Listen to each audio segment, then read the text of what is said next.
ఓం గం గణాధిపతయే నమః. హాయ్ అండి, అందరికీ నమస్కారం. మనం ఈరోజు ఈ వీడియోలో పోలాల అమావాస్య ఈరోజే. మీ రాశి ప్రకారము పోలాల అమావాస్య రోజున ఈ వస్తువులను దానం చేస్తే మీరు పనుల్లో ఎదుర్కొంటున్న ఆటంకములన్నీ తొలగిపోతాయి. మీ దశ మారిపోతుంది. ఈ వీడియో కనుక మీకు నచ్చినట్లయితే లైక్ చేయండి, షేర్ చేయండి, సబ్స్క్రైబ్ చేసుకోండి. ఈ వీడియో లాస్ట్ వరకు స్కిప్ చేయకుండా చూడండి.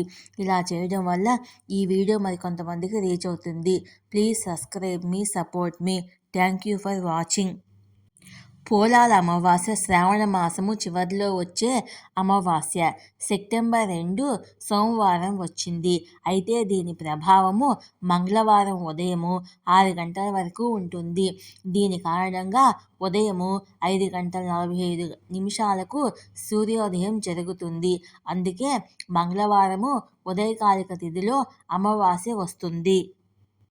పోలాల అమావాస్య రోజున మనం ఏ వస్తువులను దానం చేయాలి? శ్రావణ మాసంలో వచ్చే చివరి అమావాస్యను పోలాల అమావాస్య అని పిలుస్తారు. కొన్ని ప్రాంతాల్లో దీన్ని ఎడ్ల అమావాస్య అని కూడా అంటారు. ఈ ఏడాది పోలాల అమావాస్య తిథి రెండు రోజుల పాటు ఉండనుంది. అమావాస్య సోమవారం అయితే దీని ప్రభావము మంగళవారం ఉదయము 6 గంటల వరకు ఉంటుంది. అందుకే సూర్యోదయం ఉదయము 5:45 వస్తుంది. అందుకే మంగళవారము ఉదయకాలిక తిథిలో అమావాస్య వస్తుంది. అందువల్ల 2 రోజుల పాటు అమావాస్య తిథి ఉండనుంది.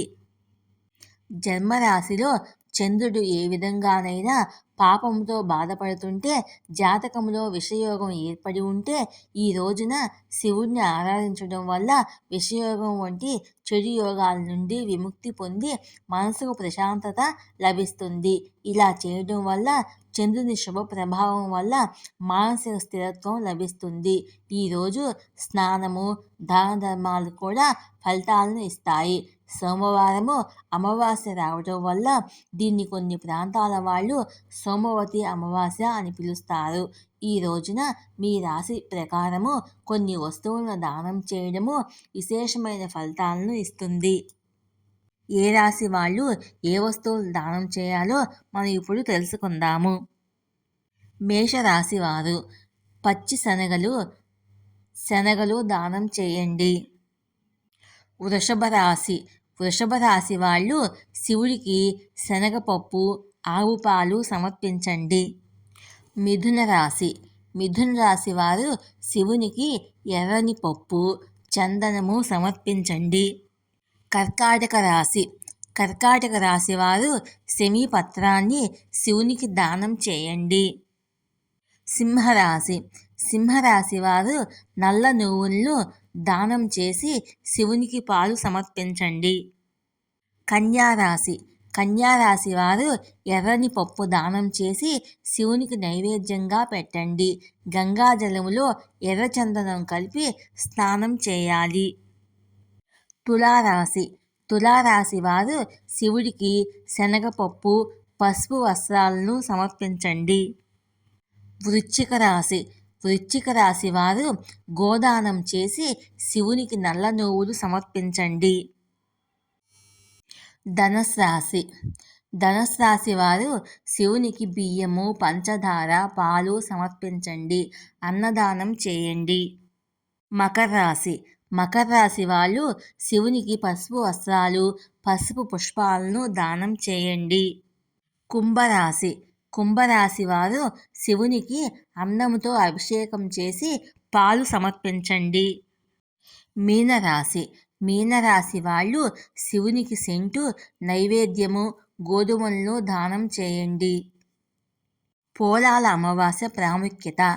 మంగళవారం నాడు వచ్చే అమావాస్య తిథి కారణంగా ఈ రోజున శివుని రుద్ర అవతారమైన హనుమాన్ మహారాజుని పూజించడం వల్ల జీవితంలో సమస్యల నుండి ఉపశమనం లభిస్తుంది, ఆనందం పెరుగుతుంది.